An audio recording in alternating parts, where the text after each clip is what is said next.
show is also brought to you by MeUndies.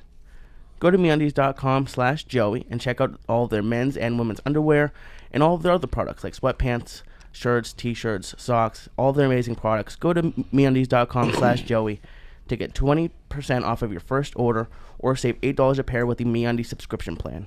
And shipping is always free in the US and Canada. MeUndies.com/Joey.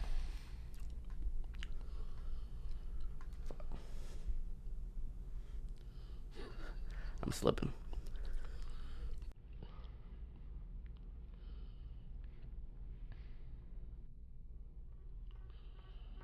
Kick that muley. I'm taking you deep in the murky waters of three fucking black gay guys that sing this song. I love them to death. Here we go, cocksuckers. If you ever saw the movie FX, this is the closing fucking jam. But who gives a fuck about movies? You got the Church of What's Happening Now. Lee Syatt. Uncle Joey. Oh shit.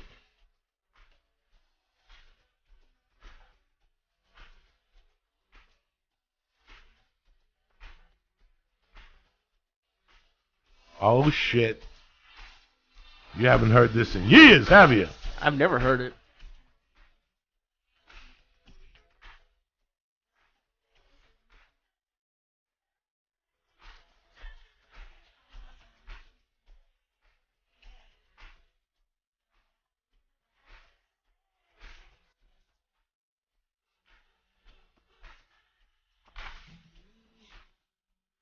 Jesus Christ. What's happened, you bad motherfuckers? Uncle Joey here. I got a long week in New York City, so we did this podcast to keep you going for the second half of the motherfucking week. We were a little too tuned up last night.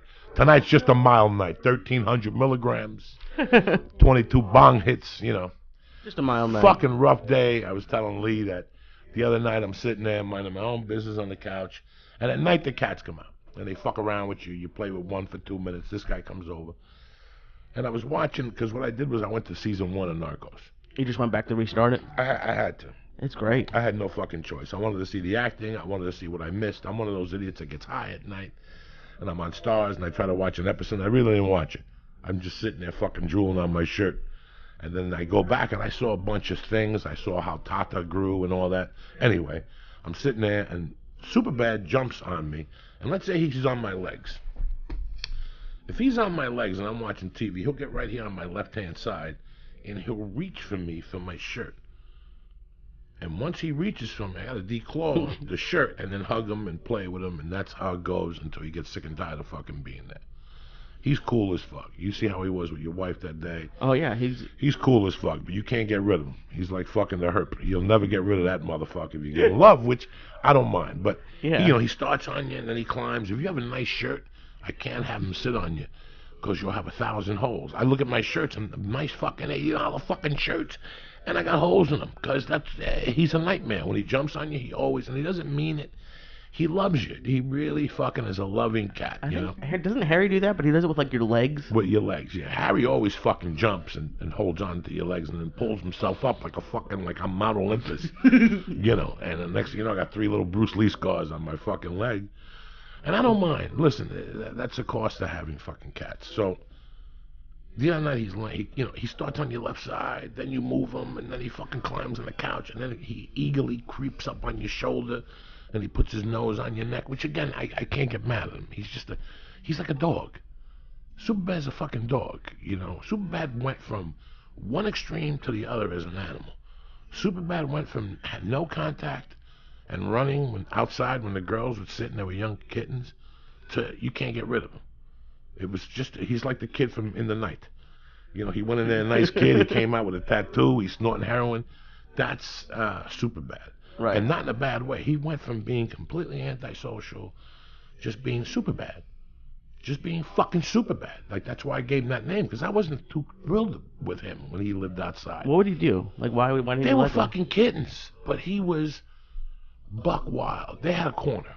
Their mom was on one side of the fence, and they were tiny babies on the other. And they went, you know, they would go out and spread out. First they would stay 3 feet from the mom, then they would go out 6 feet from the mom, then 9 feet from the mom. And as they got older, and I'd leave at 6 in the morning, and they'd be sleeping with the mom still. Like cuddled up. It was cold out in L.A., you know, it was that time of the year, and they'd be cuddled up with the mom. They had that little corner. I worried about them. That was the only real litter back there that I got to see from A to Z. For a while there, it was just cats popping up and dying. This was like after a long stretch of no kittens, this was her last litter. And then she had those 4 cats. Okay. After she had like fucking 6 litters back there. And the females that were growing up, they were having kittens back there. And the whole building was giving away fucking kittens, and people coming and getting kittens. And every morning you wake up and there'd be a dead kitten. When they were young, he would kill the father. Oh yeah, Samurai. Samurai would kill him.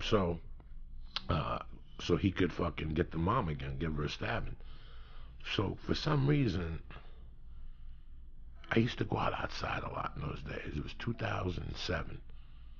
And I was doing Kempo, karate with these dudes. Okay. And they would always do forms. And I was 380. And they said to me, listen, man, forget about, I want you to do this during the week just to stretch out your joints and get your legs thinner. And I was doing these Tai Chi things, these stretches. So I would go outside and they'd all be there. And I'd watch them. And, you know, at one point there were 6 or 8 weeks. I don't know. I'm not a fucking doctor. I'm not a veterinarian. But I could see that the rest of them would stay we had a barbecue back there. Okay. It was a community barbecue. It was real clean and shit. It was 20 feet from when they were born, where they were living. And that's as far as they would stray. Not super bad. He'd go on the fucking roof. He'd get on the roof of the building? He'd get on the roof of the building. He was always like way ahead of the other 3 fucking kittens. And there was a boy. And he was crazy, but not as crazy as fucking super bad. So it got to the point where I would go upstairs and worry about the 3 kittens. I go, super bad ain't gonna be there in the morning. Because he's so fucking crazy. He's gonna fight with a possum. He's gonna fight with a raccoon or a skunk. There was raccoons back there. I would hear them back there at night, and I'd fucking run down with a fucking stick and a shovel. It was that type of stuff towards the end. And Jesus. Something happened one day. I got home, and my wife was telling me that the cats were sick outside, that they weren't the same as they were. She goes, especially that fucking super bad. I know for a fact something's wrong with them, because that motherfucker hasn't moved in 2 days. So she hunted those cats down and tried to save their lives and give them vitamins and stuff. You know, it was surreal how many cats she had saved back there. It was her and a Japanese lady that were back there every day feeding them the cats with milk from a bottle, and it was just surreal. It was like and then it died down, and we had those last 4, and then we brought up the 2 boys, and the 1 boy died, and I kept super bad, and then we gave the sisters away. Sisters were gone for 3 weeks. Lulu and Evie were gone, and the girl called. She goes, I can't take them. They're gonna kill my cat. They were kittens, but they were that blood was in them. The cat was giving them shit. These 2 girls were going, really? And they started circling the cat, and she had to put them in the bathroom. Evie's not kosher. Evie moves as fast as a fucking snake, and she'll take a chunk out of your arm. You gotta really watch Evie. That's why Evie don't come out. Evie knows that she's badass. So she doesn't. I saw Demi fucking around with Superbad one day, and she ran out of that hole and smacked Demi in the head 4 times. Demi didn't know what had happened. He just ran away, and she went right back to a hole like nothing fucking happened. Oh my God. The 2 girls, Lulu and Evie, Lulu's a little old and fat now, so she can't move like she used to. But those 2 girls could throw a fucking beating on you. Evie, till this day, I don't put my face by Evie. Really? Yeah, I don't put my face by Evie. The only way I'll put my face by Evie is if she's looking that way and I'm petting her from behind. I kiss her in the head. If you get Evie riled up, don't move your hand real quick. That hand is history. She'll clock it twice and then bite the fingertip. So you have to get her excited and for her to turn, and while she's turning, you go back and she'll turn real quick and swat twice at you. Jesus Christ. That's such like a crazy thing to have to know. You have to know this with Evie. Evie doesn't, you've never seen it, really. You've seen it maybe once. I don't really play with Lulu or Evie. Nah, they don't want to be played with. They don't want to be fucked with. They don't want to be loved. Lulu, I got it. Lulu's my girl. Lulu, I love. She's my princess. Really? Oh, I was playing with her when I started bleeding from my nose this afternoon. Lulu, you gotta warm her up, and then she'll play with you. She's the cutest cat I've ever seen at that age. Her face is just, it's. I've never seen a face like that in a cat. When you get her happy and she's meowing. Really? She's really cute. And you play with her, you get like a string, and you play with her. Like, you can play with her for a long time. She's that type of cat. But Evie, you gotta be kicked. Evie will leave on her own. Because she knows I'm getting pissed off already. Like, she'll say it to herself. Like, I'm getting pissed off at this motherfucker. So I gotta leave? Like, if Demi's there and I'm giving Demi love, when she comes up, I gotta drop Demi. Really? She doesn't want no games. She doesn't bother you a lot. She doesn't come out every night. But when she comes out, scram. And when I put him down, as he's leaving, she'll swat at him and shit. And he'll look at her like, what the fuck? Just for being there? Just for being there. Just for fucking principle. Jesus Christ. And then she'll come over and she'll let me pet her head and rub her thing and call her beautiful. And then I pick her up a little bit. And on her own, she'll just take off. And that's it. I think this is why cats like get a bad name. Because this is like why I don't have a cat. Like, besides the allergies, this is my only experience with cats. Either they hate or they were mean. So, like, your cats are like the first cats that are like actually enjoyable to be around. No, they're very enjoyable to be around because that's the love I've given them. You follow me? You get what you give in with anything. Right. With anything. And I don't know. At the point when I met Terry, that cat was what I needed. It's the dumbest fucking thing to talk about. But it really is. It was like I needed something. To take care and of? He filled that void. I don't know. Because we hit it off right away. And it got to the point where it slowed me down a little bit. I would come home more in the afternoons instead of staying out till dinner, just to play with him, just to brush him and check his teeth and the whole fucking thing. I liked him. But I would still do the same with a dog. When I had Hercules, I gave that dog all the love in the world I had. I moved to Colorado in '85. And one day I'm sitting in my fucking house and the door knocks and it's George Burkle, kid I grew up with. And we had all lived together for a while. And he had this dog, Sarge. Okay. He was an Austrian Shepherd. Sarge was fucking the goods. Sarge was the goods. He was just one of those dogs that you lived in Colorado with. So George said, I'm moving to take this job. Take Sarge. Can you take him from me? I said, absolutely. So from maybe October of '85 to maybe January. No, it was a little long. I had him about a year and a half. So it was a little, the time, I'm off on the time. So what happened? Like, he gave him to me when I came back from San Francisco. So that was October of '96, and I took him to Aspen with me. So the whole time I stayed in Aspen, I had him. And one day there was a knock on my door. It's George Burkle. Never called, and he goes, I need the dog back. And I didn't know what to do. I really didn't know what to do. I didn't know whether I had to argue with him or I was going to keep the dog. My girlfriend at the time was heartbroken. And I was kind of heartbroken because I had this nice apartment. I was living with her. You know, we had a backyard. I enjoyed my time with fucking Sarge. So I gave George back Sarge. And within a week, this guy George Katsakis, this Greek, gave me this dog. Hercules? Hercules. He was a German Shepherd. He goes, he's yours. He was probably 8 weeks old, 9 weeks old, just a little ball of fat. So when he gave him to me, it was the off season. My wife went back, the girlfriend I was dating at the time, went back to Boulder to be with her family for like 3 or 4 weeks. So I had that dog for 4 weeks with no work. There's no work. Oh, and it's not snowing? Yeah, this was the end of the season. Everybody goes back to where they're from. Right. People go back home and see their family now. The stores are open, very limited. Very limited. And you didn't want to go back to Jersey? No, I had no life in Jersey at that time. The last place I wanted to go was Jersey. I had nothing in Jersey, so I stayed with this fucking puppy. And I used to make him vanilla milkshakes. And I used to play Pink Floyd with him all day. And then when it would snow, he would shovel snow with me. I mean, it was just like this 4 or 5 week bonding. Then my girlfriend came back, and we took the dog. We had the dog.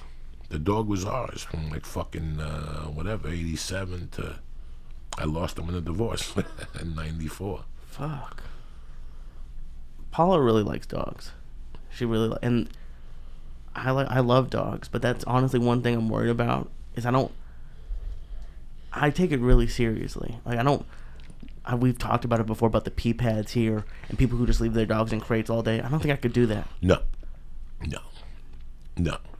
You know, at this age that you have right now, you're a couple years away from making a move and getting a bigger place, and at that place you attack your career and your life will be a lot clearer. You know, the podcast market is growing. Companies are popping up. Companies are approaching us. You see how many approaches we're getting now. People are taking podcasts seriously. Right, yeah. So you never know where you might end up. Once you end up somewhere and you got a crib and you got a yard and a fucking thing, but you know what? What's your future here in LA? Living where you're living with a dog. You're gonna walk into that fucking park every day by my house, two fucking miles and 2 miles back? Or is he gonna shit in front of your house on Laurel Canyon? What are you gonna do? Oof. Yeah, there's no future. There's no future. I have a neighbor who does that, and it makes me sad for the dogs. There's no future. There's no future. And you know what? Tomorrow if somebody says, Joey, I'm going to shoot myself, take my dog, I'm in a fucking spot. But I'll take the dog. You know, even if I live on fucking Laurel Canyon and I got no backyard, nothing to do, especially if he's a big dog. I don't want a little dog. If I got a dog, it's a German Shepherd again. Plain and simple. Yeah, from day one. Pick him up when he's 8, get him sent over from Nazi Germany, fucking give him to Mercy and watch him grow. And just watch him grow. My mom used to get him the females and not neuter them. So they would bleed once a month and fucking they were meaner than fuck. You can't control them, but they bond with women. It's crazy. It's crazy how intelligent of a dog they are. It really is. How little nuances they know. They know a lot of little things. And they all have a quirk. So some of them bite you on the way in, some of them bite you on the way out. Some of them are, they all have their little quirk. You weren't with me yesterday. I took Mercy to the park, and there was a German Shepherd that was old, and his hips were starting to go. Ooh. That's their knock, that their hips are weak. But by now, technology's had a change to help those fucking dogs' hips. A shot they can give them at birth or something like that, so who knows? Or breeding. And this sounds weird, but like I had a dog from, I think it was like 7th grade, and I think he passed away a few years ago. Yeah, like 2 or 3 years ago.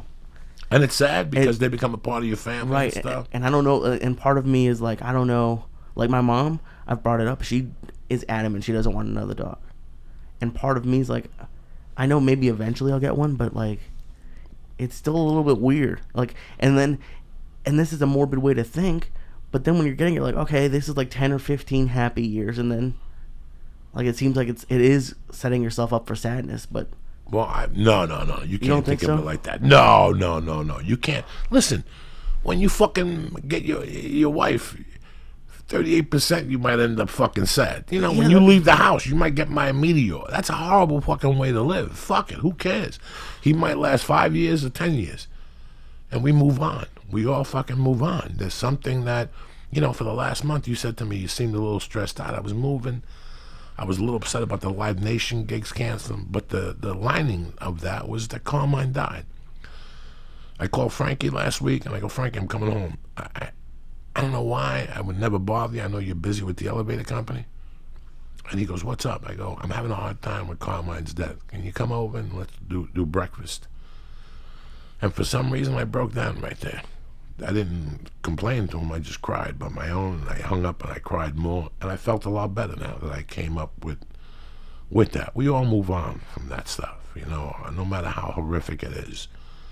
For some people, it takes longer than others. But listen, Fidel died. And my wife and I had a conversation, the cat Fidel, that fucking Allie really misses Fidel. She goes, my wife is like, I know for a fact. She changed as soon as Fidel died. She got really sad because when we brought Allie in, she was a fucking kitten, and she took to Fidel. Like, sometimes a big cat takes to a little cat. No, she followed Fidel everywhere. In fact, we took him to the vet one time, and the vet was like, what's going on, Ellie? Like, he was like a foreigner trying to be cute. And my wife goes, she's got a crush on Fidel. And he goes, no. Fidel is too big for you. Fidel was a fucking animal at the time. He was 20 fucking pounds. She's like a 9-month kitten, but she would follow Fidel everywhere. So she, when Fidel died, she's, you know, death is weird, and death with animals is weird. I mean, some people, my friend called Keith Conti, maybe 4 weeks ago, and he told me, he goes, dog, my cat died. I haven't been the same for 2 months. He goes, she used to watch football with me for the last fucking 15 years, you know. It's like a kid, but I'd rather have loved than not loved at all. Yeah. Is that the thing? I love my animals. I fucking love them. I love my cats. I love coming home at night, the feeling of coming home and bombing, or some fucking asshole says something to you at the store, and you just get in your car and you drive up Laurel Canyon pissed off, and you fucking make a right and stop at 7-Eleven and get some nicotine gum. And when I walk in, there's always one of those motherfuckers waiting for me. He hears me parking the car, and they come up to you like, you know, what's going on? What do you got in mind? And you're like, let me slow down a couple minutes. I'll come out here and play with you in 5 minutes. And that's what I do. I go in, I take my jacket off, I make some notes, whatever. I smoke a little bit, and I go right back in the living room, and there they are. And I put the TV on, and I hug them, and I kiss them. And then they disappear. Sometimes they hang all night, sometimes they hang for fucking 10 minutes. But it's fucking something that you cannot describe. Whether it's a cat, a parrot, a snake, however you look at your pet. You know, I make fun of it because sometimes I don't understand it, but I do understand the service pet industry. I just don't understand bringing them on a plane and fucking up my world. But I do understand the comfort that an animal gives a human being, and vice versa. I really understand it. I've seen it. I believe in it. I know there's times with me when I'm getting a rough day, and without even knowing, they jump on me, and I'm on the phone, and somebody wants me to email them. And as I go to get up, I'm about to push the cat off, and I go, whoa, whoa, whoa, whoa, whoa. Look at this motherfucker. This motherfucker knows what I'm going through today. Haven't they, like, stopped you from passing out before? They stopped me from passing out. They've stopped me from cursing out a motherfucker. You know, they really do. They're calming. And there's tests. There's some research. And I don't want people to think, there's research that states if you own a pet, you live a couple of years longer. I can see it. I don't know what the 3 years for dogs or 7 years for dogs and 3 years longer for cats. People who have pets throughout their lives. And I get it. I get that little connection. I get that the feeling of buying your cat a $200 fucking hanging post and going, you know, you deserve this. When I come in, you know, whatever. Sometimes you're cooking and they come over and fuck with your world. And you're like, you're not getting none of this. But they're like, you know what? We're not leaving till we get a piece. So you better fucking get your head together. And once you know that, you're like, okay, let me just give them a fucking piece of cheese. They'll disappear. And they'll stop bothering you. Tuna, whatever the fuck I'm making. Whipped cream, you know, ice cream. Whatever the fuck. There's always one of those motherfuckers that wants a fucking action of what I got. I was going through the old Mad Flavors World videos, and we had some where you were giving Finney ham, and he would just, and I even forgot, well, the first like Mad Flavors World we did, you had Finney, and he was like making a meow, like you would talk to him, and you'd make a meow, like, Finney, what are you doing? Go meow, and then he'd run away. Oh my god. He used to get pissed. And he'd fucking run out of that room, and then he'd come back 3 minutes later, meow, like that. It's, yeah, I had my dog, and it's the only time I've ever cried in front of Paula, to be honest. And we were in a car, so I don't even know if she saw it, but... You know, how many times do people on Saturdays go somewhere and just ride a horse? They own a horse. You know, like a fucking horse that don't run in races? Why would I want a fucking horse? When I was 30, I figured it out. That people like me smoke a fucking doob, put that fucking hard hat on and those little horse boots, and they go for a fucking... They know how to ride a horse professionally. Not professionally like doing shows or whatever, but they know exactly where to go, and they take a fucking 3 or 4 hour horse ride. Can you imagine what that feels like? Well, it'd be great. On your horse while he's shitting, he stops, he jumps up and does that fucking Lone Ranger thing. Horse people take a lot of pride in it because they go and they clean their hooves. And this is all it's a big thing. This is... When you look at those guys on paper, you're like, look at that fucking moron brushing his horse. He should hire somebody, but no, you don't hire nobody for that. You can't hire somebody for that. You lose the fucking patois if you hire somebody. It's when you brush. You know how much I love brushing my cats? You do it like every day, don't you? Yeah. I have two that I brush every day. Ba, ba, ba. And I have a system so they don't lose their mind because they get over stimulated Yeah. and they fucking... So there's a way you brush, and then you pat them with your hand, and then both. You know, to give them love with the hand to control them. Then I give them the brush, then again with the hand, then both. You know, it's really interesting. And I didn't read this. I fucking learned it by doing it. By seeing what it did, how it calmed them down and made them feel more, you know, whatever. At ease, yeah. At ease. So these little things you just fucking learn by seeing. I'm a fucking cat pro just because I watch my wife. And Yeah. then I watch them, and I watch, you know, and for years growing up, I was a dog pro. I had dogs all along to the minute my mom fucking croaked. I had a fucking dog. I started with Champion, and I died with fucking Crystal, who I would break into Nina's house from time to time into the yard and go in the doghouse with Crystal after my mother died. That was the saddest thing ever. I think about that fucking dog all the time and how bad I felt for the life that dog lived. That dog died like me. He went from fucking living in a house with an air conditioner, people giving you love, to living in a fucking yard with Nina. And I couldn't take the dog. There was nothing I could do with the fucking dog. That's terrible. I was living at somebody's house. Yeah, you can't walk up with a dog. So no, I've had my horrible experiences with dogs and cat heartbreaks, and I've had to justify it. So this is why I have this, because it's a complete different universe. And sometimes you fuck up in that universe. Let me get another cat or a dog and make it right this time, and give that dog. And I've always given my animals tons of love. I've never Michael Vick my dogs or animals. I've always given them tons of fucking love. That's why those cats act the way they do. Always. You know, you feed them personally, you see them, that they watch. They appreciate all those things also. It's really fucking interesting, you know. Do you think you're misunderstood? I don't know. No, because I was thinking like cats have that negative connotation, and sometimes among people, and so like I've been thinking about you and your special a lot, just because I got to go to Austin. It was great, and I was like, because you have this reputation, and then but then you go and you want, like, we opened this the podcast with a song by a gay black group, and then we're talking about how much you love your cats, and I feel like sometimes some people's first impressions of you might not be that you love that stuff, and maybe I'm wrong. Maybe you don't feel that, but No, but that's the beauty of it. They gotta look a little deeper. You know, that's the beauty that we all have when we do that fuck up. That's why I did the Meth Flavors Worlds. Listen, I could come on here and make a list of the things people want to talk about. I could come on here and I know the music to play for people that they'll jump up and down to. right. That's yeah. not what I want to do. That they hear all the time. That's cool. That's not what they want to do. I do it from time to time in the mornings, play that type of music to get people riled up. I could be a fucking yes man. You know what I like about cats? The reason people hate cats. They don't come to you when you call them. They have their own world. They live the fucking life by their rules, a cat. A dog, you walk in, you call him over, he jumps on your lap, you know, the whole thing, he licks you in the face. A cat, when I'm ready. When I'm ready. So people can't deal with that disconnection. I can, because I'm the same motherfucker. Don't tell me to do something. Let me do it on my own. That's my specialty. You don't have to tell me.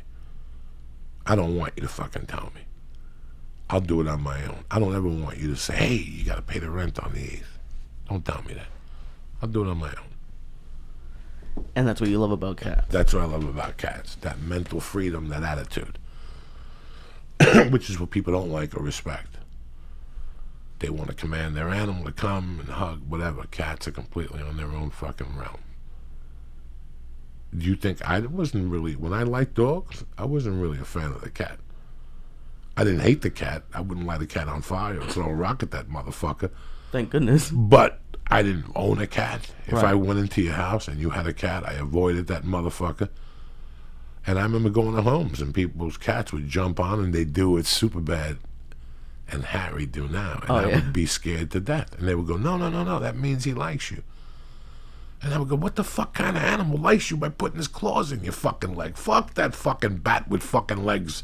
I hated cats, but it wasn't that I would shoot him or run him over with a fucking car. You know, since I was a kid, I go out of the way for squirrels. You know, I don't want to fucking hit a squirrel. I still don't think I would pick up one of your cats.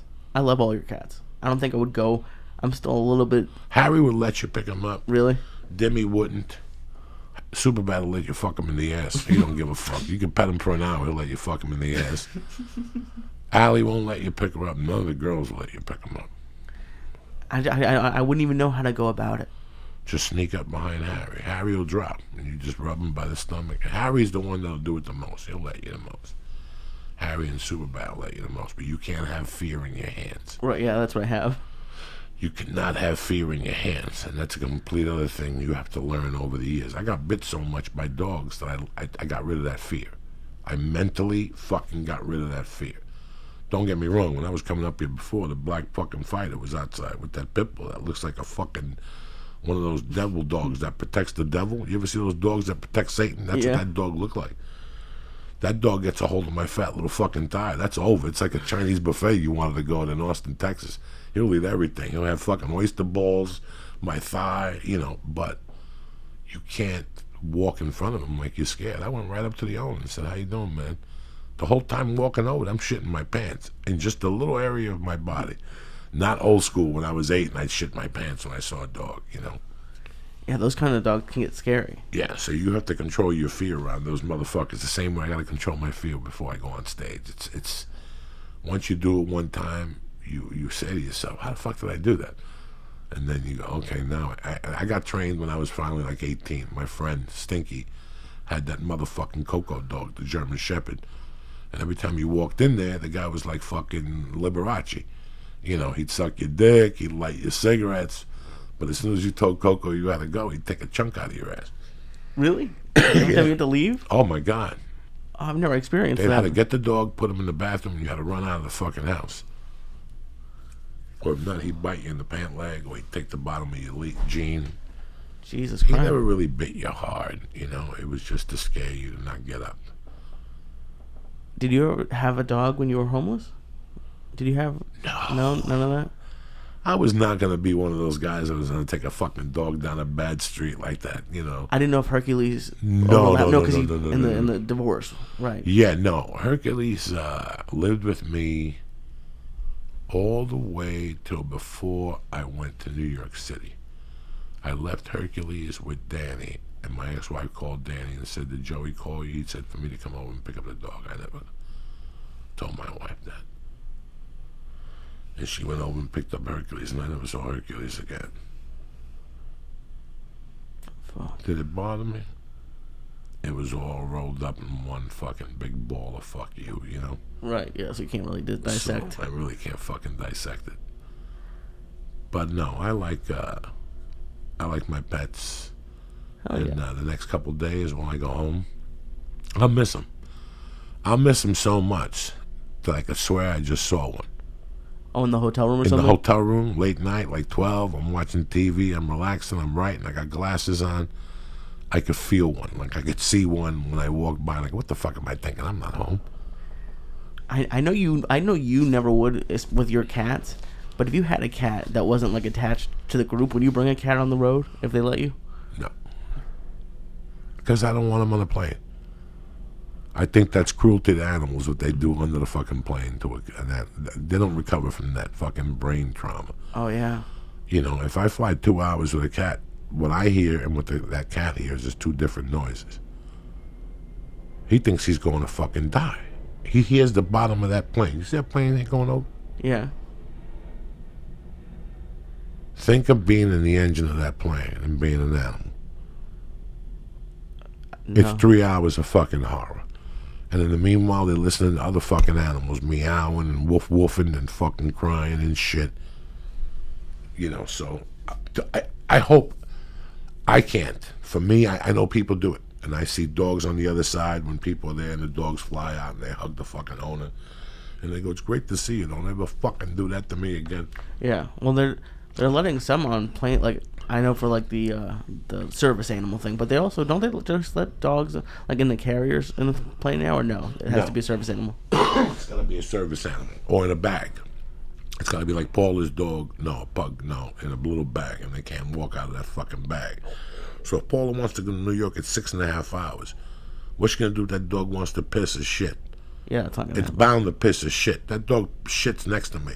I gotta stab Paul in the middle aisle. You understand me? And you too. Oh yeah. No. So, because that shit's gonna stink. That's why they put those planes down. Because you've never smelled dog shit. Those shit a dog shits on a plane. That's when it's like Big Macs. Big Macs smell great when you walk by. Bring that motherfucker on a plane. Open up that Big Mac. You want to puke. You want to barf.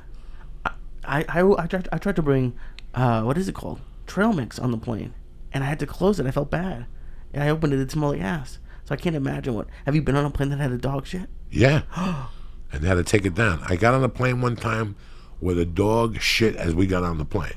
Motherfucker. Maybe 6 years ago, and they had a plane like we were 30 minutes out. We had to walk to another plane, but the whole tunnel stunk. From the fucking when you come in, you know, when you give the lady the ticket, right? You yeah. smelt it right there, and they're like, "What? What's that smell?" And people were like, "Oh my god!" And then people started walking down, and the dog had gone in, and right where you turned to get on the plane, he deuced right fucking there. So the plane smelled that way and that way. Oh no! So they were talking about picking it up and putting it away, but it was brutal. It was fucking brutal. And you can't blame the dog. It doesn't know what's going on. Well, who you gonna blame? The fucking person who bought that fucking dog on a fucking plane. Yeah, of course. Really? You're gonna have a nervous breakdown today, cocksucker? When you were outside, you were talking on the phone, jumping up and down, talking about the Yankees. Now you're gonna have a fucking nervous breakdown. That's what pisses me off. You know, really, you're gonna bring the fucking thing. Take a Valium like everybody else. I'll give you a star of death. You won't know nothing. You won't have any emotion. The only emotion you have is your heart breathing as you pass out. You're going to wake up in Philadelphia. Where the fuck you going? You're going to go, Jesus Christ, Joey, I need those all the time. Well, all these guys that have that fear, they all take Xanax, you know, and they pass out. Just go to sleep. I have the same fear, but I can't go to sleep no more. I fell asleep on the plane from Austin the other day. Really? Oh, yeah, you didn't sleep the night I'm before. happy you went to Austin. Oh, it was so much fun. We got to see Ookie Spooky. You got to meet some people, some new fucking people. People knew who you were. Oh, yeah, Ookie Spooky was like the most excited person I've ever seen. And her mom was there, her Ookie son was there. Solid. Ookie Her whole Spooky's a family's solid great. fucking character of fucking love. We Texas, I've been thinking a lot about Texas since we came home. I need to start going to Texas more often, man. I'm definitely going to Houston. I booked Dallas today. I'm going to go to fucking Dallas and go to the Chuck and Jive and eat some fucking gumbo and some jambalaya and shit. Fuck yeah. There used to be a record store there, too. And you go in there and any record you needed was right there. Bam. They also had a fucking ice cream place. They got a Japanese steakhouse. It's a fun fucking 3 days, Lee. In Dallas? We might have to take you to the Kennedy suite. The suite where he slept the night before he got shot and shit. My dad did radio in Dallas. Did he? Out of like, yeah, he was in his 20s, yeah. He was there. Way before you. Oh, yeah, way before me. He has tacos named after him at a place, and it had like matzo balls. It was like a joke taco, but he was like on the radio, so they had like named it taco. Dallas is a good city also. Dallas is like I said the other day, there's a lot of great fucking cities in Texas, and I went to all of them. I cut my comedy teeth in Texas, man. Yeah. And they didn't give a fuck. They didn't boo me. They didn't throw shit at me. You know, it's, I don't know if this back pain has been stress or the move or, you know, something that's been on my mind that's been bothering me the last couple of weeks, which I've had a couple things that have been eating away at me lately, but nothing serious, just, you know, different situations I have to get into. If this situation goes down, do I really want it? That type of shit. You know what I'm saying? I'm really happy with Lee just sitting there doing a podcast. But now if they offer you this, do I really want to fucking drive to Gower Studios? I'm fucking spoiled now. I don't think I could be told what to do anymore, Lee. I really can't. I did it for a long time, guys. I did those movies and those TV shows. And I got to tell you something. I was never one to kiss ass or take pictures or whatever. I talked because you have to be sociable, so I talked to different people, and there's people I really liked, and there's people I saw right through. But you think you're listening to me going, Joey, are you fucking retarded? Exactly. But here's the thing, guys. It's a complete different thing than selling a show and owning your own show and having your own show. than doing somebody else's show or somebody else's fucking movie. And, you know, man, when you have the freedom of being a stand-up, you know, like I have the freedom of, I love to shoot a movie or a TV show for 3 weeks, you know, just to get me to love stand-up that much more. And then I do stand-up for 6 months, and I'm like, fuck, I gotta write new material. Hey, you wanna do a movie for 6 weeks? Fuck yeah, it gives me a chance to write new fucking material. And not really give a fuck. That's the system I wanted. But with all the fucking union things and the insurance and all the differences, it's like, you know what, man? They're gonna pay me to be unhappy? Do you know what I'm saying? I mean, it sounds like a fucking whiny thing to say, but we've discussed this 1,000 times on this podcast of being happy. That's the most important fucking thing. That I'm scared to sign on for some Lee, and after 4 days, I want to shoot myself in the mouth. Well, I think that's what I'm fucking scared of, Lee, to be honest with you. Doesn't that happen to everyone when they start a new job? I mean, I think that's... And I think what the difference is going to be is when you started 20 years ago... If you call me tomorrow and go, Joey, I want you to work on something for 1 day, do me the favor as personal. If I read what you wrote for me, like Marin did, and I could have a good time and get high and go down there, right? Fuck yeah, I'll go down there 2 days with my main man, Lee Syatt. But if you're going to write like some Guido Mafia stuff for me, I got to be Gino and I'm the boss. I can't read that no more. I can't read the fucking... I'm a butcher. Well, I can't read none of that shit no more. That's what I'm trying to say to you. Absolutely. The last 3 fucking television experiences beside Marin I had, Lee, were horrible. Really? Horrible. Horrible. I got to be honest with you. And people at home are probably going, Joy, what the fucking experience be horrible? You ever not want to be somewhere? That's horrible. Okay? When I first got here, I got booked on like a show on NBC that I didn't know what I was doing at all. Guys, you ever walk into something and you don't know what the fuck you're doing? You ever walk into something and you really don't know? Like, you really don't fucking know. Like, where to start. Like, I didn't know action. Basketball, I didn't know dick. They made fun of me. Those guys just made fun of me. I didn't know nothing about action. I didn't know about cut. I didn't know nothing. I went to acting class and I got, what was that? We just talked that show on NBC when I was a plumber for 4 episodes. And I got to tell you something, guys. I didn't know dick about dick. They were telling me to get to my mark. I didn't know what the fuck they were talking about. That's the line where you stand for the camera. Like, I'm not here to lie to nobody. I knew nothing. And those people were nice. It was Sidney Poitier's daughter. Oh, wow. And it was John Aston's son. And it was all stars of sons. Sons and daughters is different stars. There was 3 of them out of the 6 in the cast, and I got a recurring role as a plumber.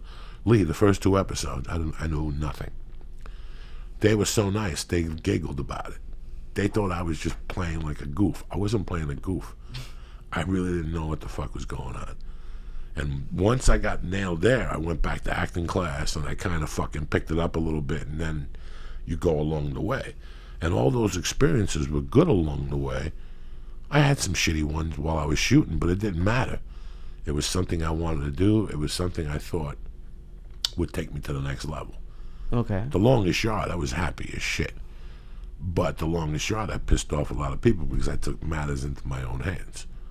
What do you mean? I just went straight to Adam for everything. I didn't fuck around with the rest of the mafia. I just went straight to the fucking Godfather. Why am I going to fuck with the messenger? Why am I going to fuck with all these messengers? All these producers wanted me to talk to them. I wouldn't talk to nobody.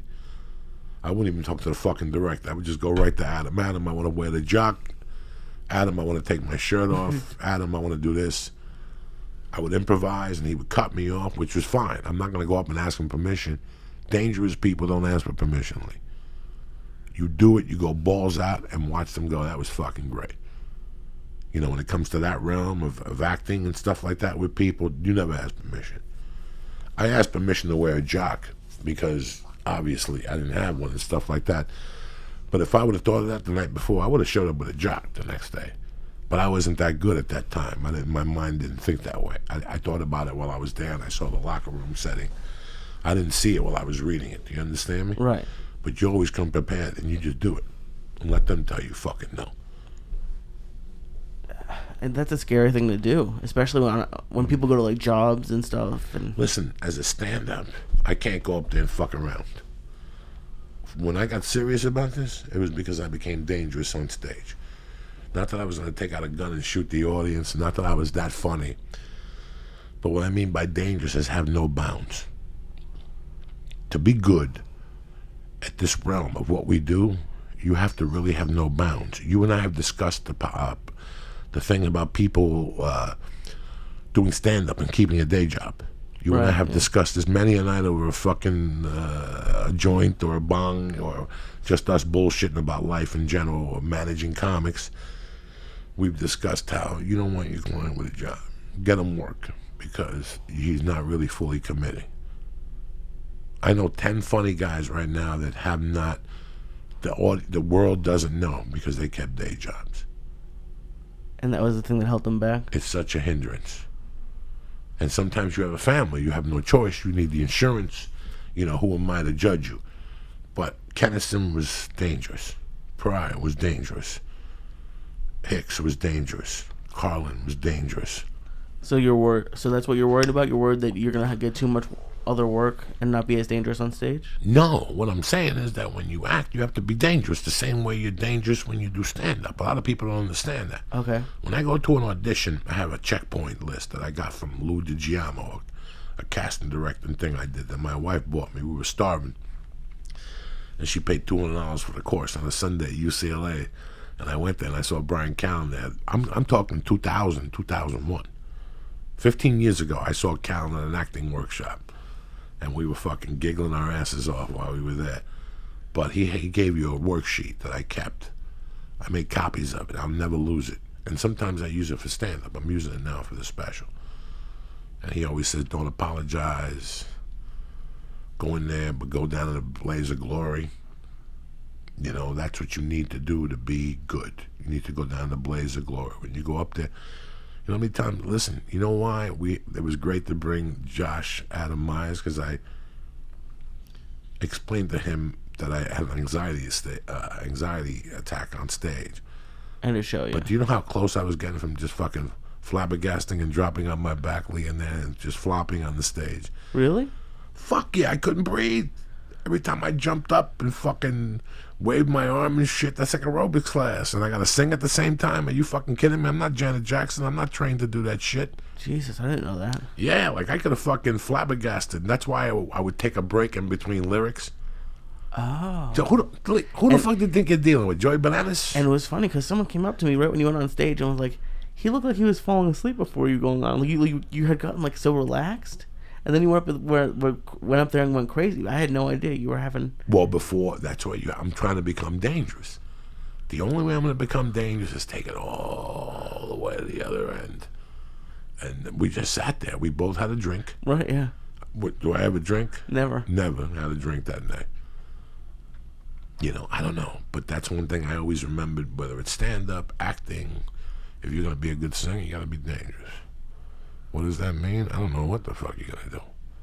You know what? You might change the lyric on me and really fuck my world up because I'm a hardcore fucking fan. Do you follow me? That you gotta push the envelope a little bit. That's what I'm trying to say. If you want to be in that realm, if you want to be an actor, a comic, musician, you gotta push the fucking realm a little bit. Is it similar to sales? Cause we had in Texas, we had your friend, and I'm sorry, I'm blanking on his name right now. Jim Handy. Jim Handy. The guy that talked me into doing stand-up comedy. And you guys were just talking about taking guys in who wanted to come in and buy like a $2,000 used car, getting them for like a $15,000 brand new car, and just hysterical. And just pushing the envelope. The envelope. But there was a guy there who taught me.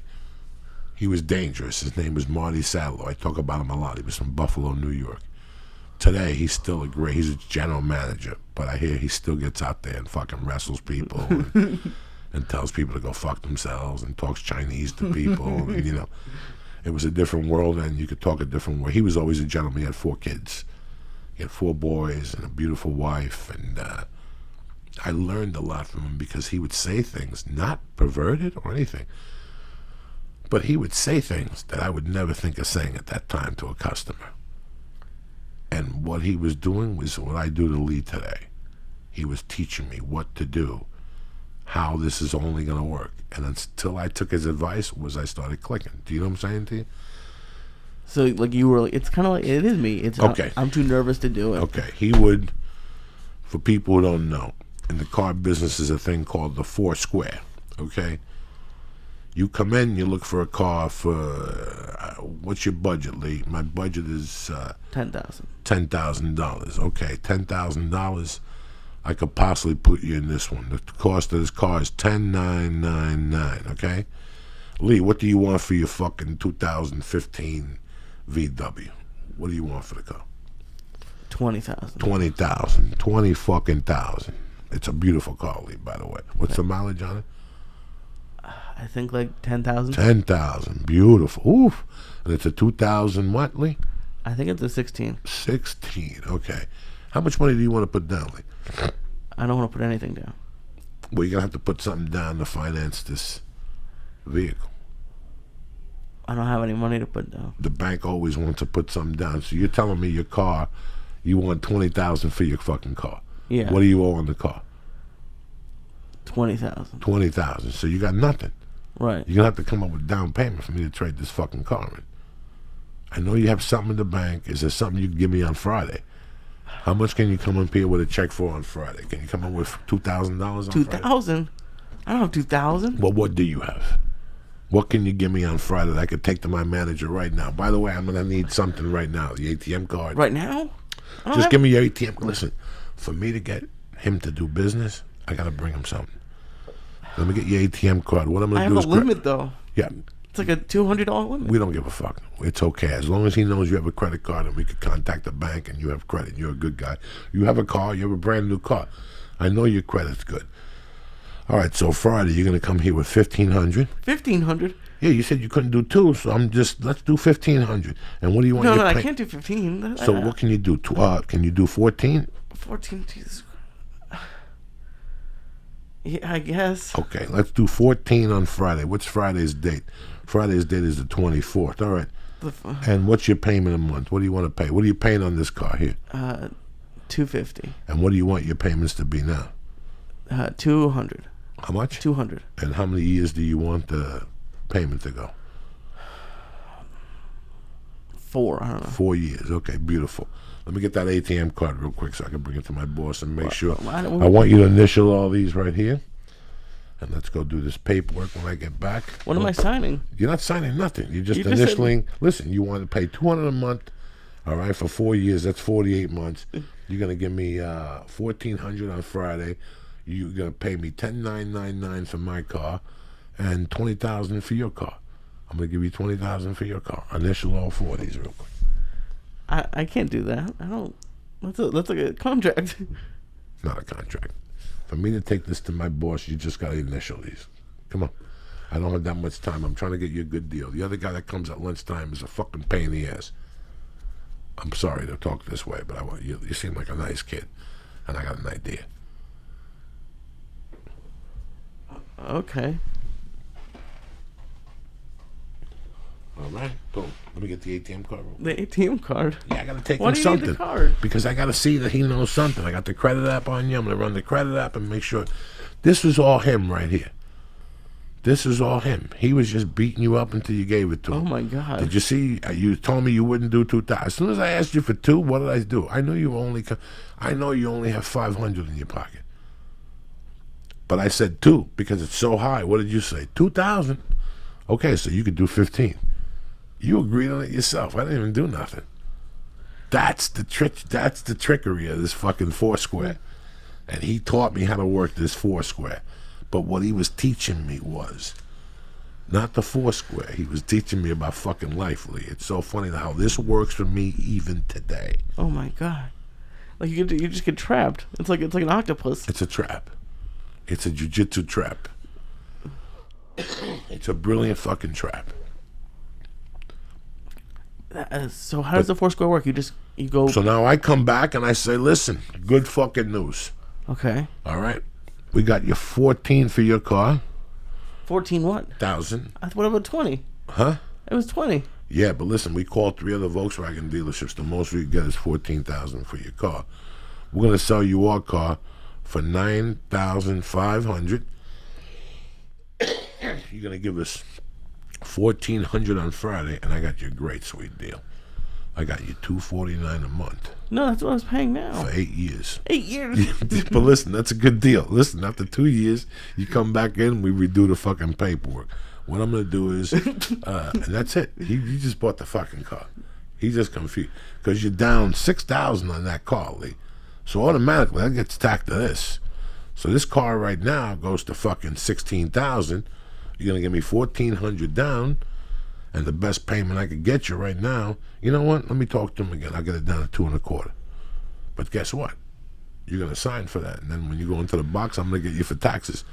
So I'm going to get you for $2.25 times $20. And you're going to pay me $245. It's fucking crazy. But today, I'm the reason why, because I got to fucking argue with people all the goddamn time about this shit, is why I get it, because you got to confuse them a little bit. That's what you did. Remember I told you on the phone the other day? You pay an attorney. What were we saying the other morning? I fucking forget. I don't even remember. Oh, to confuse people? To confuse people. A good Jew will confuse you. You pay him to stop confusing you. Listen, I don't want to be confused. Oh, yeah. No more. Yeah. I don't want to be fucking confused no more. Let me give some shout-outs real quick to my main man in Vegas, Freddie Correa, and his wife, Ed Priolo, Rafael Fuentes, Medglesto Colon, Ray Majewski over there on Facebook, smacking bitches, Jeremiah Jones, James Lee Sacrantino, and Young Squee. I love you cocksuckers, you know what I'm saying? So what are you going to do in the next couple of days without your Uncle Joey leaving?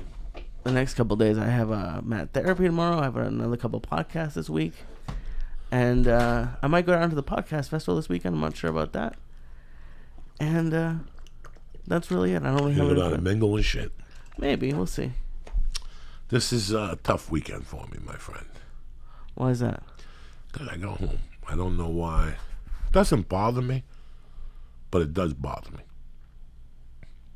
Well, It doesn't bother me, but it does bother me. Going home? Yeah. What about it? Gotta go to the cemetery. Gotta drive around the neighborhood. Gonna see all my old haunts. You realize how old you are. You know. You realize life moved on. All you have is your fucking memories, you know. All I have is stupid memories of that shit. I cherish them more than anything in the fucking world. When I drive on 76th Street and I'm parked in that light, and I'm going to make a left at the Lex light on 77 to go to Lubes' house. And I look over my right shoulder and I don't see Hashways there. It just does something to me. You know, it just fucking does something to me. I don't break down. I don't need to go to a therapist. But it just, it kicks you in the stomach. It kicks your youth in the stomach. It kicks who you were as a child in the stomach. I didn't know anything as a kid. I just always thought Hashways would be there. Do you know what I'm saying? Yeah. Well, why wouldn't you? Yeah. And again, we were talking about this not last night, but in the podcast before. We all have our own Hashways. We all have memories of that fucking childhood deli or pizza place or Chinese place or whatever the fuck that you were in there and you tortured the people and they gave you credit and one day you swallowed a fucking roach in there by mistake and they didn't tell nobody. They gave you free food for the rest of your life. Whatever. For me, I'll say that name for the rest of my life, Hashways, you know. I had a lot of fucking fun in there. But tomorrow I get to go home and I'll drive by at night and I just shake my head. You know, I always go down by my mother's bar and make a right on left on Bergenline Avenue, and I see what that's like now. And that's completely different. Then I hook a left on New York Avenue and I shoot all the way up to like fucking 48th and I cut over to fucking Hudson Avenue. And I go all the way to 60th and I make a fucking left down to Kennedy Boulevard and I hit Veneris. And I see what it looks like at night. Then I make a fucking right up. I got the same route every time, dog. Really? Sure, because that's the route I had as a child. I don't know. And that's it. I don't get out. I don't breathe the air. I just take that one ride to see what happened. To kick me in the stomach. Just to shoot whatever dreams I had down. That I was like, if I ever go back to Jersey, it's going to be the same, you know. Would you even want it to be the same? Like, would you love it? Would you love it if everything was the same? A part of me, I'd like it to be like a Twilight Zone episode. A part of me would like to be going back there And to see Nick still being alive and Mr. and Mrs. Hashway still being alive and still being able to go in there and get a roast beef sandwich on rye with the lettuce sliced real thin and heavy on the salt, heavy on the pepper and light on the salt, mayonnaise with a little tomato, and get a bag of Wise potato chips with some macaroni salad and a 16-ounce Coca-Cola. Fuck yeah. And then for dessert, I would get a Yoo-Hoo and 2 Yodels, those chocolate things. You didn't fuck around from the beginning. Dog. Oh my God. And on big days, you went in there and on big days, like let's say you were fucking lifting fucking weights or something, I would go in there and get the fucking roast beef on the sub sandwich with lettuce and vinegar and oil and Swiss cheese like a motherfucker. I would get the macaroni salad, but instead of the chips, I'd switch it up to the pepperoncinis in a fucking jar. And you just get a fucking jar for $2.49. Why fuck around? With those little pepperoncinis, she'd have them on the shelves.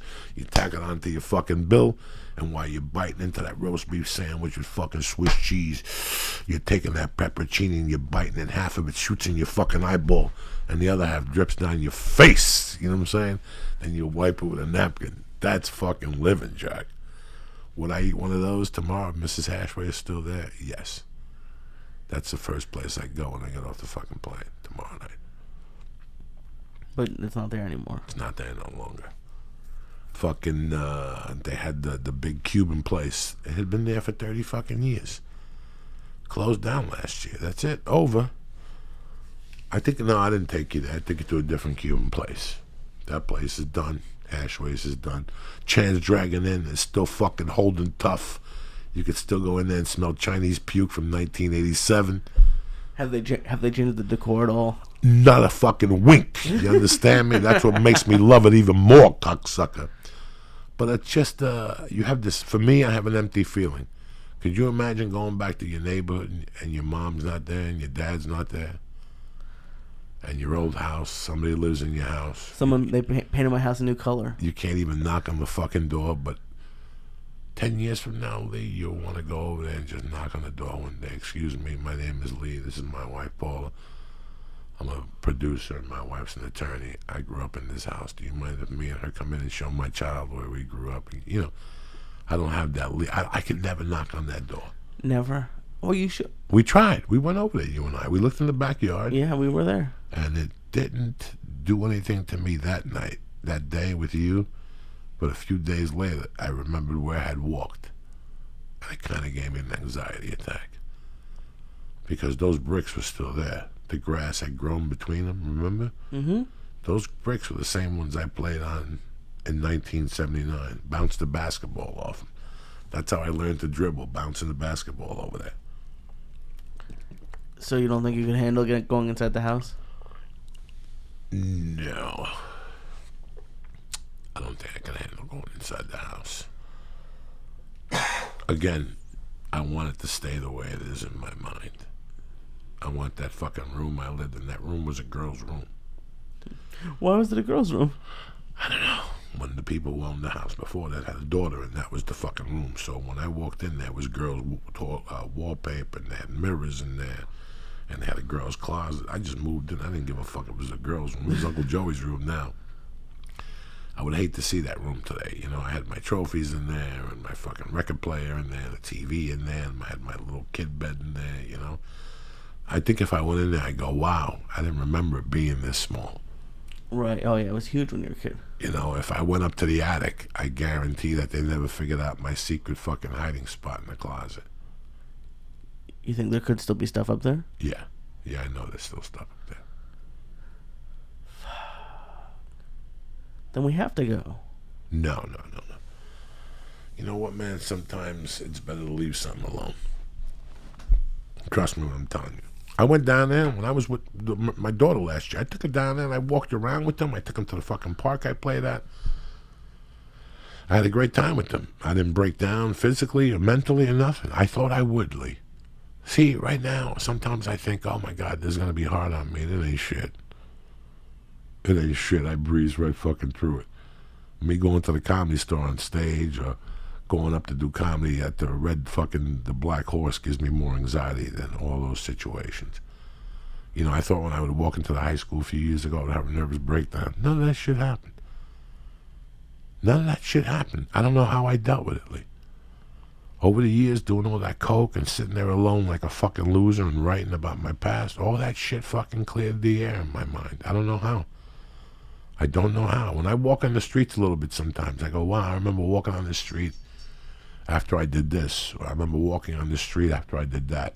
Or, you know, I still remember walking that street when my godfather was chasing me.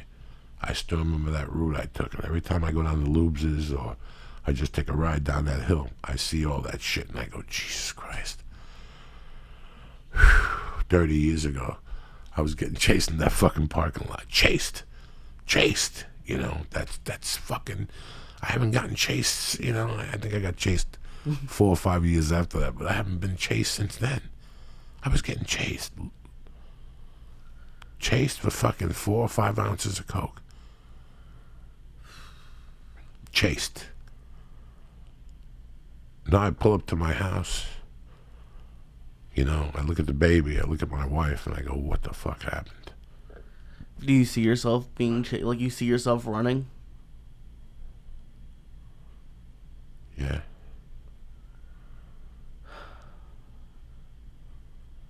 I see the reason why I only go home for 3 days is because I don't want it to sink in. Because let's face it, we know what the fuck it was, you know. I left there because I had no other option. In any direction. There was no way I was going to make it out. No way. No way. Do you ever get worried going back that someone who didn't like you then is going to try to... No. No?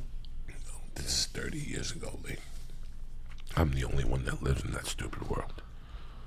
It was 30 years ago. These people have not too many people have a memory like I do, you know. I feel bad about the things I did, but it's not even that. I'm not even talking about that. I'm talking about there was nothing I could do, Lee. Like, there was nothing I could do. I was worthless to myself. There was nothing I could fucking do at that time. You know, I couldn't get a job. I was not going to hold a job down. I don't care how much you paid me or what the benefits were.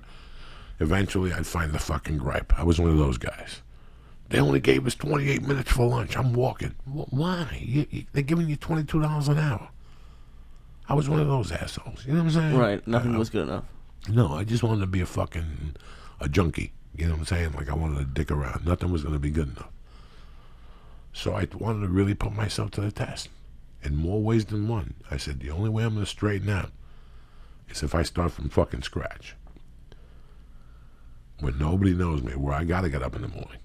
I can't go to anybody and go, Lee, let me borrow $300 till next month. I'll figure out somebody to rob them before now and then, and I'll give you that $300 back. I had to start from scratch. I forced myself in a lot of ways. When I'm writing about this situation, I think back to that. Like, I was like, you know what? If I don't fucking leave, I'm not going to do nothing here. Let me leave. I got a couple fucking pair of pants. I got some shirts. I got some razors. I got some hair gel. We get a job. We get a job, at least. I got a place to stay. We got a job. I could always do something. And I always had that confidence that I could fill out an application and bullshit my way, and boom, I could always get a job for $8-10 an hour. I wasn't worried about that shit. But I knew leaving was the answer, just to really push myself. And in a lot of ways, I wanted to fail. I wanted to fail, so I had to come back to that environment and really fucking fail. You know what I'm saying? But you tried when you were in Colorado. It's not like you sabotaged. Well, I guess maybe you did sabotage yourself in the end. Well, if you really think about it, when I got arrested, it didn't let me do what I wanted to do, was to go home. In 1987, I was hell-bent on fucking going home. So I lasted 2 years. All right, I lasted fucking 2 years. You know these people that go home and then come back and go, they got, you know, like, I lasted 2 years. I didn't even make Ashley's fucking turn. I left in June of 87. Right. And, no, June of 85. And in October of 87, I wanted to go back to Jersey. And no job, no nothing. I probably had $4,000 in the bank. I was going to go home and try to be a coke dealer. Well, that's the honest to God truth. Why didn't you like Colorado anymore? Because I couldn't be me, Lee. I didn't have none of my idiot friends to go fucking to the track with, and you couldn't do none of that stupid shit. I couldn't get hashways. Or, who knows what the mind fuck was? But I know the mind fuck was cocaine. I do know that. I don't know what the other mind fuck was, but I do know the main fuck was going back with my loser buddies and snorting coke, because that was their realm. October of '87 was their fucking realm. I was 25 years old and I was dying to be a fucking stiff. And if you think about it, when I got popped, that forced me not to go home. That is kind of fucked up going to jail far away from where you're born. Yeah, no shit. Like, yeah, we've talked about it before. Like, you were in Colorado for a couple of years. There's people who probably go on vacation and go to jail in fucking a weird state. I can't imagine going like I was. Listen, if I would have gone to, okay, I got to fucking Colorado the first time in April of '83. I started clipping like in June. I lasted like maybe 90 days without clipping something, and then I couldn't restrain myself. It was all over the place. And then I moved to Snowmass, and I went on a fucking thievery fucking romp. You know, it was like getting worse and worse, and I couldn't control myself. I was like fucking the Iceman. Instead of killing people, I was just robbing. You know, if it wasn't a steak, it was a lobster tail. It was something. It was just, but what it was my fucking wanting to get arrested. I had no fear. I would go into a fucking supermarket with a pillowcase and my friend, and I'd spend $10, but I'd rob him for $40. I'd get a steak, but I'd have 2 steaks in the bag and a salami and a fucking chicken. Where's the pillowcase? I would have it like a duffel bag, and it looked like I had books in there.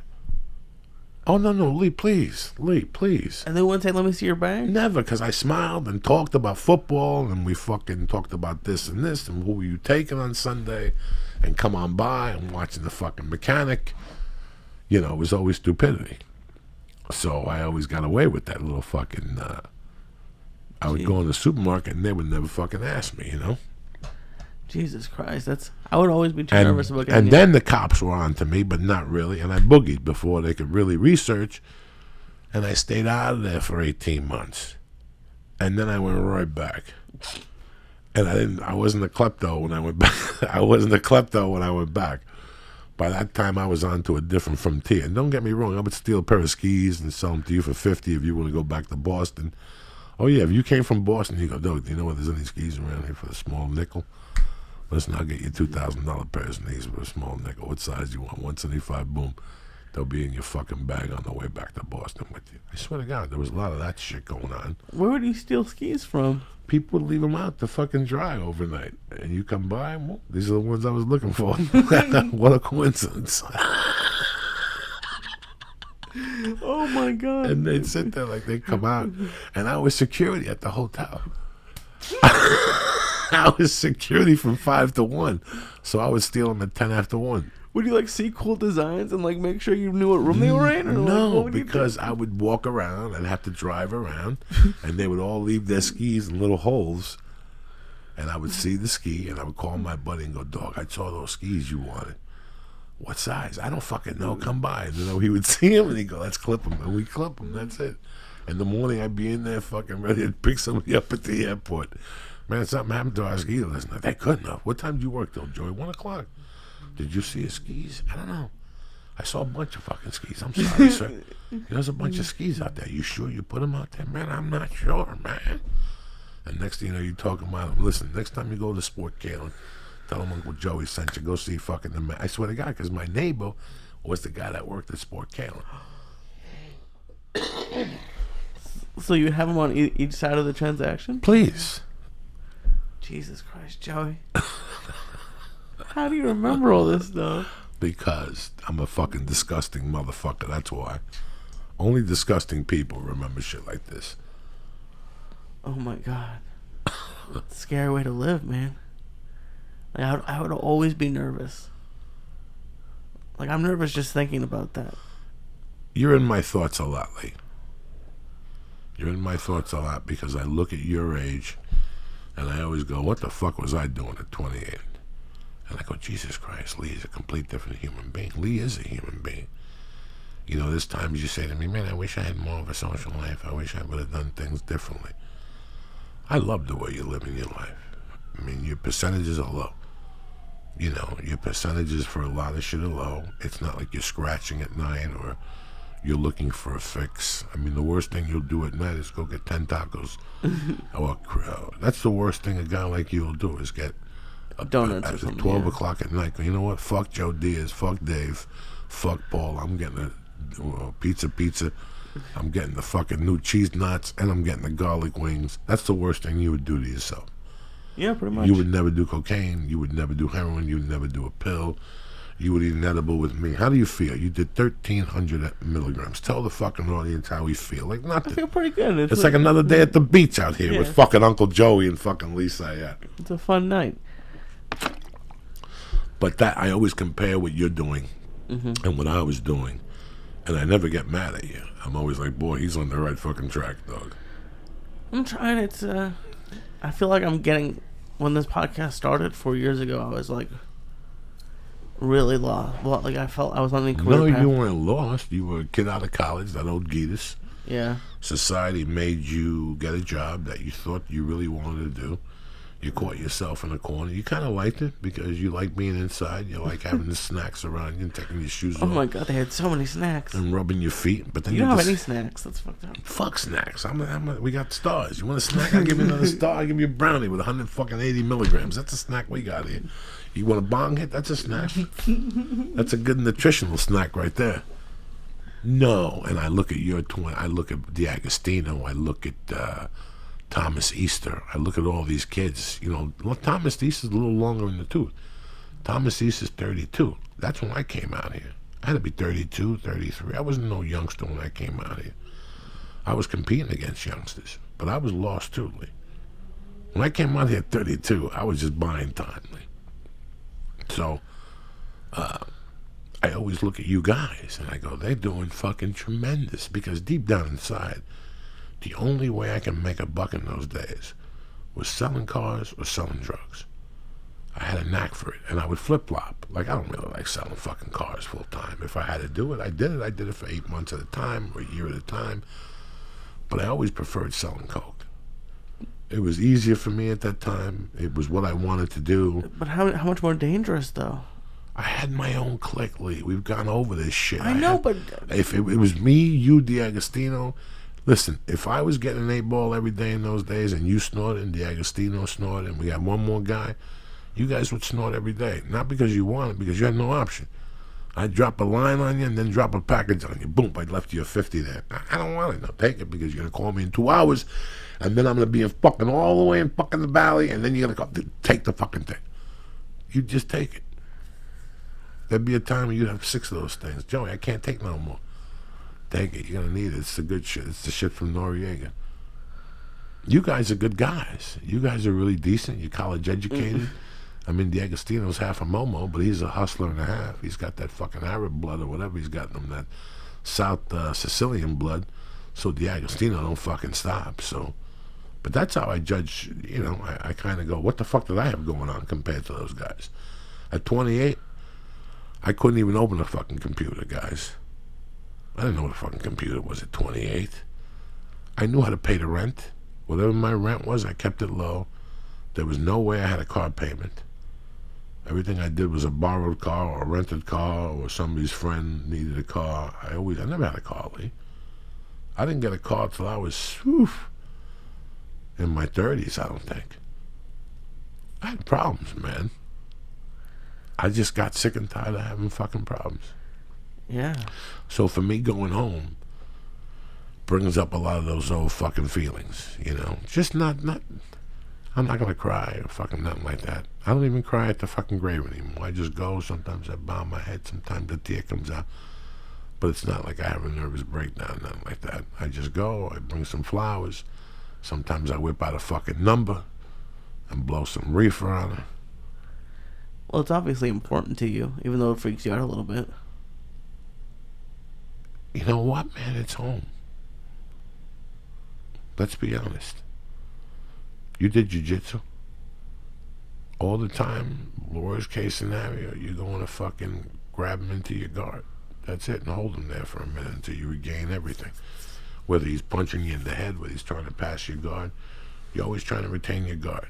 and then you get him in a defensive hold. You hold his collar and you hold his sleeve. That's home for me. What the fuck are you kidding? Right. That was where it started, and that was where it ended, that fucking hole.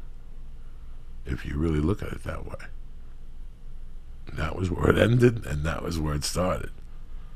There was nothing in my life more real than that. Was throwing dirt on that fucking coffin. There's nothing more real than that. That's as real as taxes, bitch. And that either you fucking fold or you throw a fucking ace, you know. And you don't have a choice. You have to throw an ace at that age. So I had to go for it. If it wasn't for the drugs, I think I would have folded. And I did fold. Who the fuck am I kidding?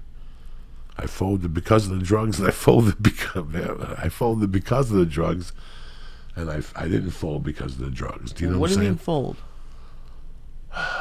Failed. I failed myself at that age. I was a thief, you know. I did drugs, and I could have possibly done something, you know. But just the whole crushing, the whole fucking deal.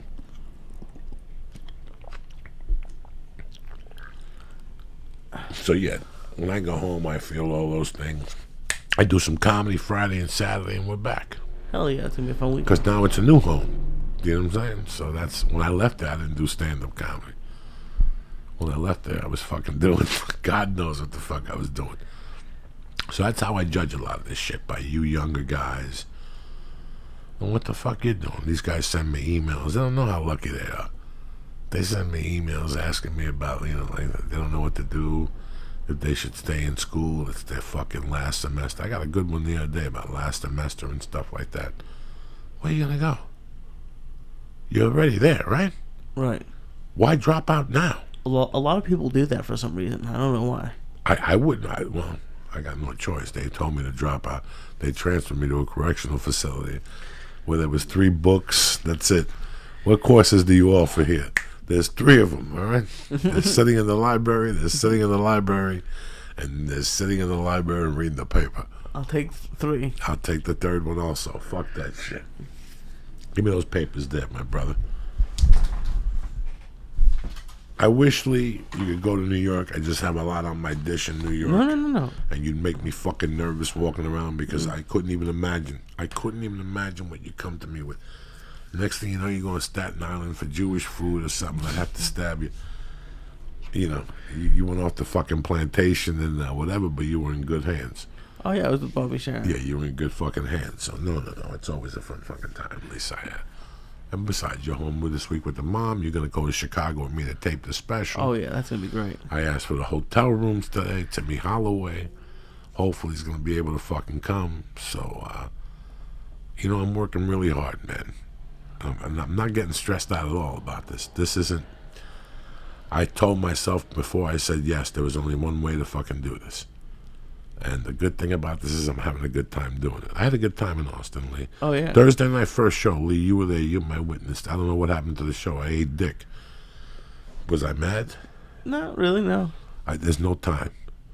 You're going to have to get numbers, bitch. You got to get some good ones, and you got to get some bad ones. There's nothing I could do.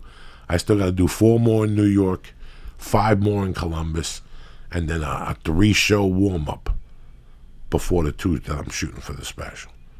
So what do we got? We got 4. We got 5. That's 9.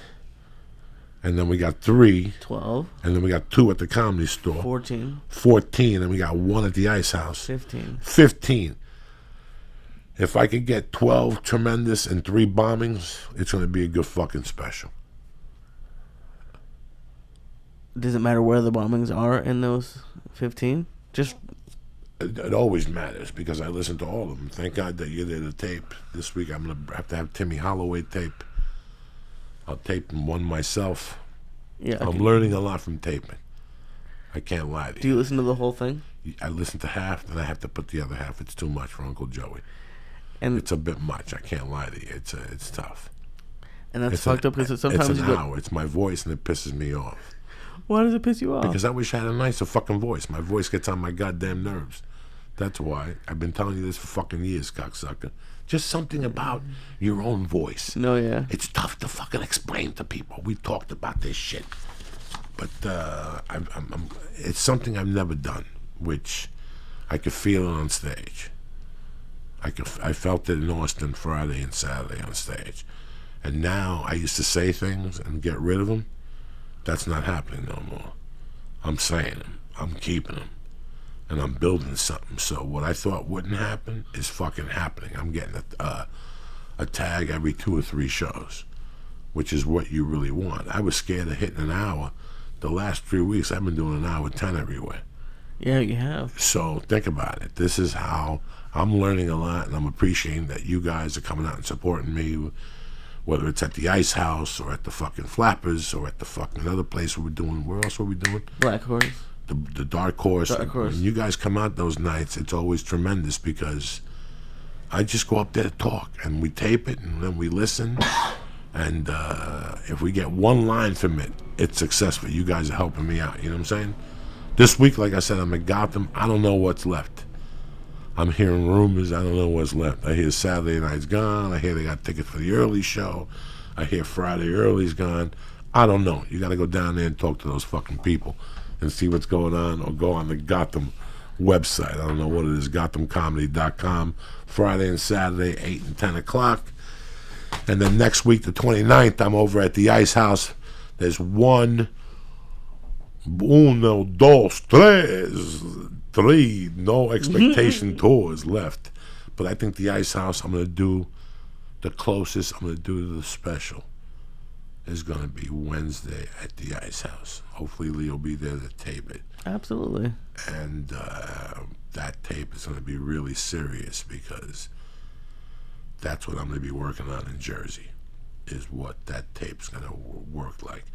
And even if that close is not working, that's when I'm going to have to put a spin on shit. And that's when shit's going to get fucking tough. Because that's what's lacking right now, is that final fucking ba-bam. It's not really there. It's going 50-50. So I got to repolish that up. And I'm being honest with everybody. I'm being as honest as I can. This makes me even want to work more because now I put it out there, cocksuckers. That's how Uncle Joey works. I come up here and tell you I'm going to fucking kill you motherfuckers. No. This thing still needs a couple fucking tweaks and a couple fucking twokes. Thank God Lee was there. Lee's good at stand-up, guys. Lee has been watching stand-up since he's a young kid, and I tell you what, he picks up little fucking things. Lee would be a good movie director because he takes the best of what you got. He doesn't take your weak shit, he accepts it.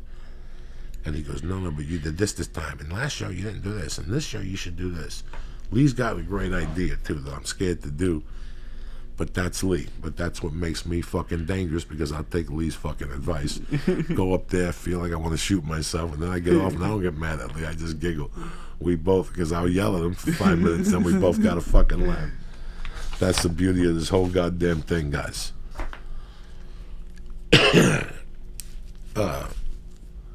Obviously, you know me. In my fucking suitcase right now as we speak, there's at least 3 to 4 pair of MeUndies. Will I use all 4 of them? I doubt it. My back is fucked up, so I don't think I can work out or roll around or do jumping jacks and nothing like that. I think I'm just going to walk around with the Bas Rutten piece in my mouth and try it out, the stuff that you do to get your lungs strong and shit like that. I saw him talk about it on Rogan and I ordered it. But no matter what, man, when I have shorts on now, I'm too old to walk around without a pair of underwear. I just feel real self-conscious. And MeUndies is really comfortable. Well, I'm at that age now. I got a daughter. I don't want to walk around my balls from Right. side to side outside. So for me right now, I got rid. Once MeUndies came into my life, I got completely rid of the fucking cotton and all the boxes in my life. All that's in that drawer now is fucking MeUndies and 2 or 3 wannabe MeUndies that I wear to jiu-jitsu from time to time if they're ripped or something like that. I gotta wear a suit. But whether you're wearing a suit or sweats, you spend almost 24 hours a day in your underwear. But instead of making a statement like Superman's tights under his everyday clothes, your underwear is probably fucking boring, all right? MeUndies, they're here to change that shit. Every pair of MeUndies is made from source modal, a fabric that's twice as soft as cotton, okay? Pronounced modal, M-O-D-A-L. Nothing can describe the fit and feel of MeUndies once you try them.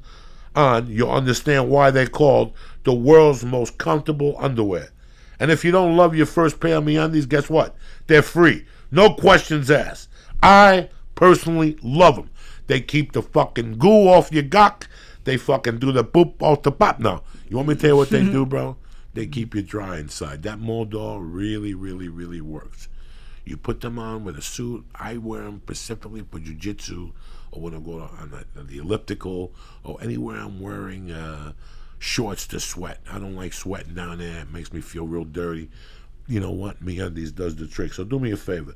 MeUndies has dozens of styles and limited edition prints to help you make a statement with your underwear, whether anyone can see them or not. Remember Superman. What we're going to do is shipping is free in the U.S. and Canada, and you could save up to $8 a pair with MeUndies subscription plan. That's right. Get the subscription or a single pair and get 20% off your first order when you go to MeUndies.com/Joey. I'm telling you right now, 20% off your order when you go to MeUndies.com/Joey. That's MeUndies.com/Joey for 20% off your first order. Again, go to MeUndies. Give it a shot. What do you got to lose? You don't like them? We give you your money back. And beside that, you got to take a chance. Columbus did. Go to MeUndies.com/Joey right now and get the party started. Listen, if you guys are as bad as I am, you know nothing about wine. I know nothing about wine. I walk around the supermarket. I just walk around in circles. The last couple bottles of wine I bought them because of the price, or just to give somebody a nice gift or whatever. Somebody tells me I like a nice wine, you buy it, you give it to them for Christmas, and you move on with your life, all right? Club W is a service that delivers wine straight to your door. We send you the wine that is personalized to your palate, taste, through our palate quiz.